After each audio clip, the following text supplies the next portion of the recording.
আল্লাহ বলে এই দুনিয়ায় আমি রব্বুল আলামিন আমার বান্দাদের মধ্যে কর্ম আমি আল্লাহ নিজে বন্টন করে থাকি। এটা কোরআনের আয়াত। আল্লাহ বলছে আমি বন্টন করি, আমি বন্টন করি, নাইলে কেউর পক্ষে সম্ভব না।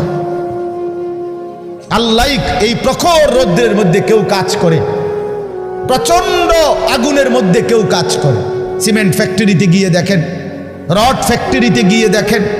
আমি একবার চুন ফ্যাক্টরিতে গেছি, চুন বানায় যে, ওইখানে দেখছি ছাতক সিলেট, এই যে মানুষে পানের লগে চুন খায় যে, এটি আল্লাহু আকবার, আমার কাছে মনে হচ্ছে এটা জাহান্নামের টুকরা। আগুন কাকে বলে? এত তীব্র প্রখর আগুন।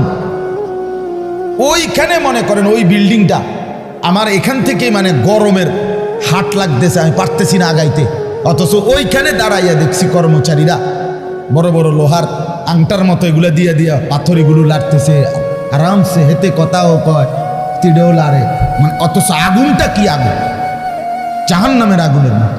কিন্তু তার ধৈর্যে কুলাইলো কেমন? আল্লাহ বলেন এটা আমি বন্টন করি, আমি এই দুনিয়ার কর্ম বন্টন করি, ফলে এই দুনিয়ার এই স্বাভাবিকতা ভারসাম্য টিকে আছে। আমরা আল্লাহর সাথে বেশি তুচ্ছ অবজ্ঞা করছি, আমরা জানি না আমাদের শেষ পরিণতি কি।